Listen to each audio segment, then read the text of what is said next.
Video like जरूर कर लीजिए और ऐसे वीडियो लगातार फ्री में पाने के लिए चैनल को तुरंत सब्सक्राइब कर लीजिए और बेल आइकन को जरूर टैप कर लीजिए ताकि आगे भी सारे वीडियो आपको मिलते रहे। यूट्यूब में फॉलो करते हैं तो प्लीज ये वाला फ्री टेलीग्राम चैनल जरूर ज्वाइन कर लीजिएगा। सारे नोटिफिकेशन सारे अपडेट यहीं पे आते हैं, ध्यान रखिए। नमस्कार दोस्तों, स्वागत है आपका सी सेट प्रिपरेशन के इस यूट्यूब चैनल पर।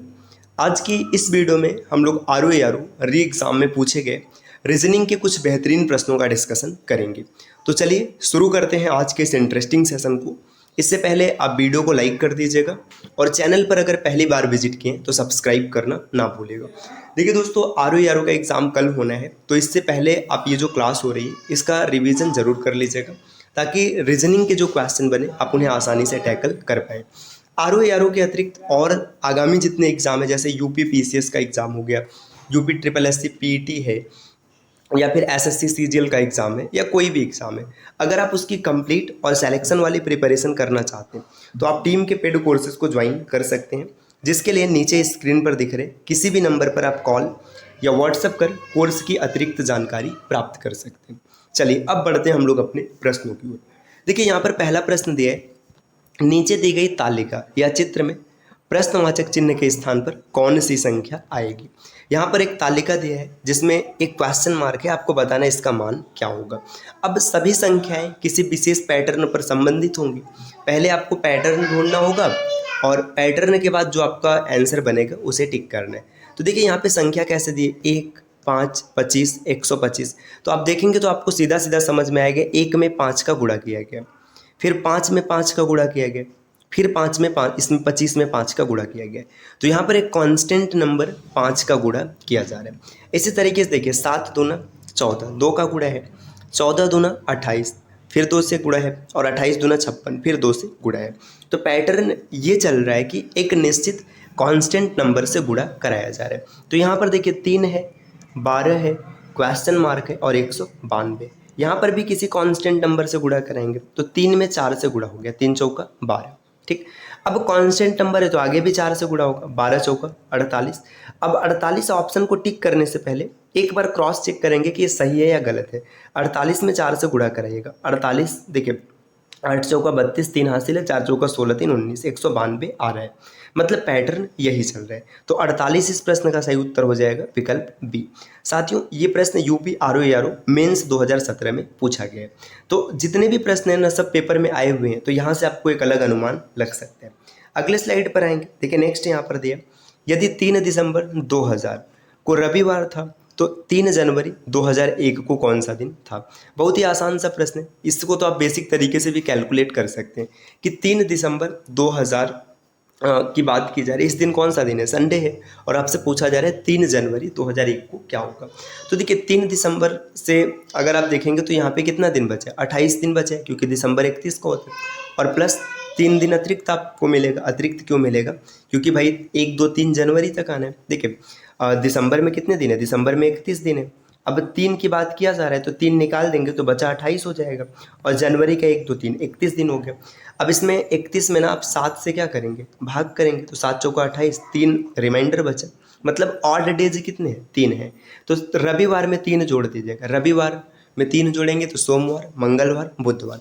वेडनेसडे इस प्रश्न का सही उत्तर होगा ऑप्शन बी। ये भी प्रश्न आर का जो एग्ज़ाम हुआ है री एग्ज़ाम 2016 का, इसमें आया हुआ प्रश्न है।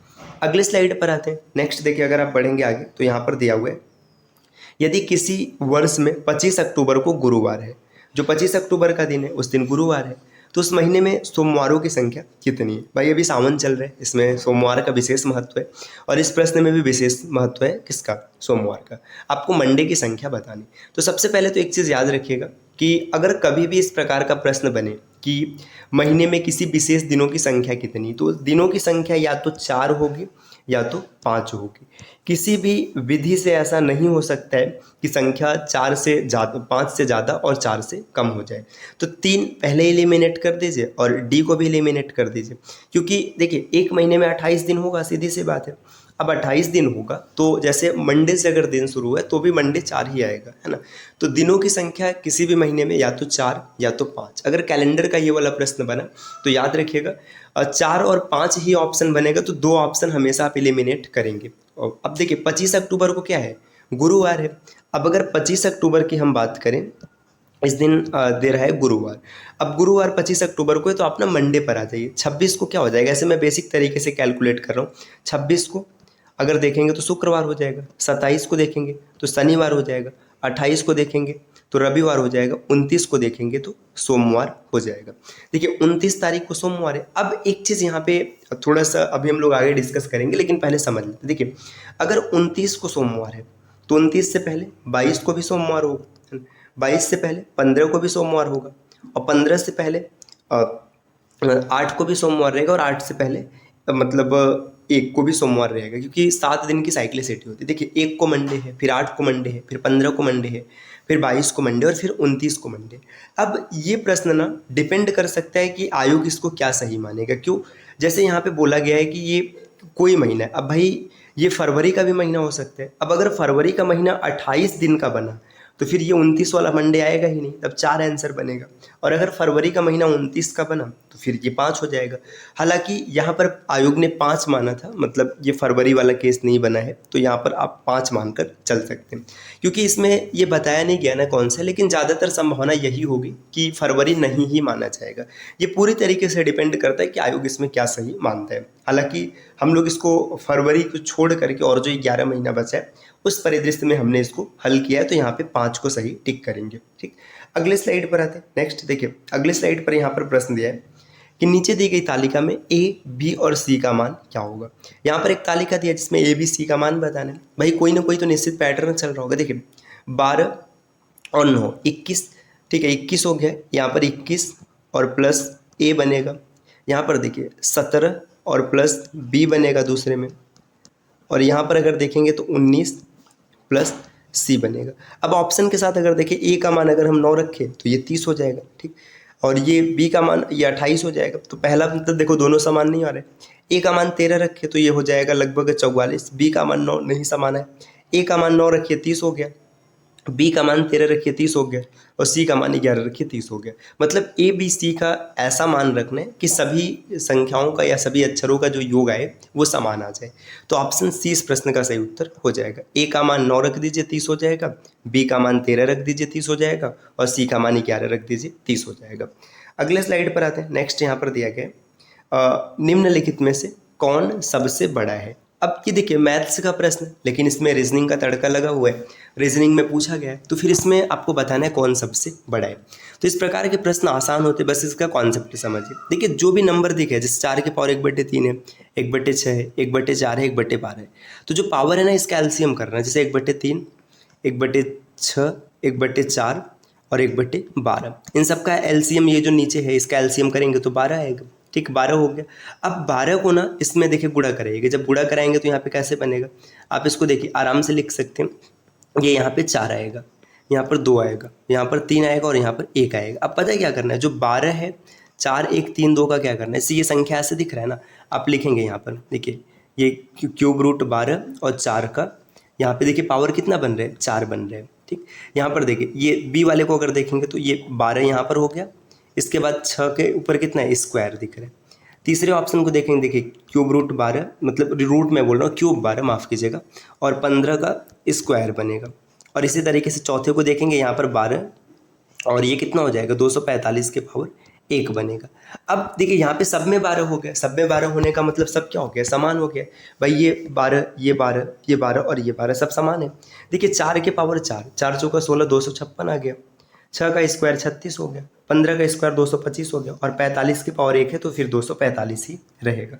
अब इन सब में सबसे बड़ी संख्या कौन है, 256 है, तो आप 256 को टिक करेंगे, मतलब इसको टिक करेंगे, ये सबसे बड़ी संख्या है। तो ऐसे प्रश्न जब भी मिलेंगे पता है क्या करना है, सबसे पहले जो पावर होगा पावर का मतलब एलसीएम करना है, जो उसका हर बनेगा, और इसके बाद अंश को सरल करके सेट करना है और सबको समान करके, मतलब जो इसकी घात है, जो ये करड़ी घात है, करड़ी घात को समान बनाना है, बस इतना याद रखिएगा। चलिए अगले स्लाइड पर आते हैं। नेक्स्ट अगले स्लाइड को अगर हम लोग देखेंगे तो यहाँ पर क्या दिया गया कि आपको बताना है कि इसमें सबसे बड़ा कौन है। तो इसको सॉल्व करने का तो कई तरीके हैं, आप इसको चाहे तो भिन्न मेथड से सॉल्व कर सकते हैं, या फिर क्रॉस मल्टीप्लाई से कर सकते हैं, या दशमलव बना के कर सकते हैं। अब एक चीज़ ध्यान दीजिएगा, यहाँ पर अगर आप क्रॉस मल्टीप्लाई के साथ जाएंगे तो थोड़ा सा आपको टेक्निकल सोचना पड़ेगा, नहीं फंस जाएंगे। जैसे क्रॉस मल्टीप्लाई में देखो सबसे बड़ा पूछा है ना, तो देखिए 9/13 और 17/26 इसकी तुलना कराइएगा। तुलना कराने का मतलब क्या होता है, आप क्रॉस इसको मल्टीप्लाई कराएंगे। देखिए यहाँ पे इसको काट दीजिएगा, काटेंगे तो 2 आ गया, 9 दूना 18 और 17। अब 18 बड़ा है मतलब ये एलिमिनेट हो गया, ठीक। इसके बाद देखिए अब 9/13 और 28/39 इसकी तुलना करा लीजिएगा, इसको काट दीजिएगा, ये देखिए 3 आ गया, 9 त्रिक 27, 27 और 28। अब देखेंगे 28 बड़ा है मतलब ये भी एलिमिनेट हो गया। अब इन दोनों की तुलना हो जाएगी, तुलना का मतलब 28/39 और यहाँ पर है 33/52। अब इसको काटिएगा, देखिए 3 और ये 4, ठीक। इसको ट्रांसफर कर दीजिएगा, 28 को मतलब 4 को इधर भेजना और 3 को इधर, 28 दूना 56, 112 और 99। देखिए अभी ये 28/35 सबसे बड़ा है तो यही ऑप्शन टिक हो जाएगा, 28/35 में बोल गया 39, ऑप्शन सी। एक तरीका तो ये रहा क्रॉस मल्टीप्लाई का, अगर आपको ये पसंद आया तो ठीक है, आप इसी से सॉल्व कर सकते हैं। पहला तरीका क्रॉस मल्टीप्लाई में बस क्या करना है, क्रॉस करके चेक करना है। दूसरा तरीका ये कि आप सबके हर को समान कर दीजिए। हर को समान करने के लिए क्या करेंगे, जैसे देखिए यहाँ पर 52 है, यहाँ पर 39 है, यहाँ पर 26 है, यहाँ पर 13 है। सबको समान बनाने के लिए कुछ ऐसे नंबर को सेलेक्ट कीजिए सब बराबर हो जाए। तो आप इसका क्या कर सकते हैं, इसका एलसीएम ले सकते हैं, 52, 26, 13 और 39। अगर आप इसका एलसीएम लेंगे तो कितना आएगा, पहले आप इसको 13 बार में ले जाइए, 4 बचा, 2 बचा, 1 बचा, 3 बचा, फिर 4 बार में ले जाइए और 3 बार में ले जाइए, 4 3 12 और ये 13। 12 और 13 का जब मल्टीप्लाई कराएंगे तो देखिए यहाँ पे 12 गुणे 9 मिला, क्योंकि 13 से 13 कट चुका है, ठीक। अब इसके बाद देखिए आगे देखेंगे तो आपको मिलेगा ये 13 दूना 26, तो ये कट जाएगा, तो फिर यहाँ पे मिलेगा, इसको साइड में यहाँ पे चेक ही कर लेते हैं हम लोग। 13 156, देखिए 156 ये रहा, 156 का जब गुणा कराएंगे 17 गुणे 13 गुणे 12/26, देखिए ये 2 बार में कटा तो 17 गुणे 6 मिला, ठीक। इधर अगर आप देखिए देखेंगे तो 28 और गुणे में 3 13 4 मिलेगा, और इसके बाद आपको मिलेगा 33 और गुणे में 13 चौका 52 3। अब इन सब में गुणा करके देखिएगा, देखिए 12 9 108, 17 छक्का 102, 28 चौका 112 और 33 3 99। अभी भी सबसे बड़ा यही है, तो यही रहेगा। आप मेथड चाहे जो अपनाइए, मेथड से कोई फर्क नहीं पड़ेगा। अगले स्लाइड पर आते हैं। नेक्स्ट देखिए आपको बताना है इस प्रश्न में कि इसका योग क्या होगा। ऐसे प्रश्नों को सॉल्व करना बहुत ही आसान होता है। देखिए पता है क्या करना है, सीधा सीधा जो नंबर देखिए 1111, 111, 11 और 1, इनको साइड में जोड़ लीजिएगा। 1111, 111, 11 और 1, देखिए 4 3 2 और 1, 1234 आ गया। देखिए आधा आधा 1 आधा 1.5 और आधा 2, 1234 और 2 1236। इसका सही उत्तर हो जाएगा 1236, ऑप्शन नंबर ए। तो साथियों ये आज की क्लास रही जिसमें हम लोगों ने कुछ बेहतरीन प्रश्नों का डिस्कशन किया है। इस प्रकार की क्लास आपको लगातार मिलती रहेगी, बस इसके लिए आपको चैनल को सब्सक्राइब करना है। और अगर आप यूपी पीसीएस 2025 या 2026 की कंप्लीट और सिलेक्शन वाली प्रिपरेशन करना चाहते हैं तो आप टीम के पेड कोर्सेज को फॉलो कर सकते हैं, जिसके लिए नीचे स्क्रीन पर दिख रहे किसी भी नंबर पर आप कॉल या व्हाट्सएप कर जानकारी ले सकते हैं। उम्मीद है ये क्लास आपको पसंद आई होगी। मिलते हैं आपसे अगले वीडियो में कुछ नए और इंटरेस्टिंग इन्फॉर्मेशन के साथ। तब तक के लिए नमस्कार।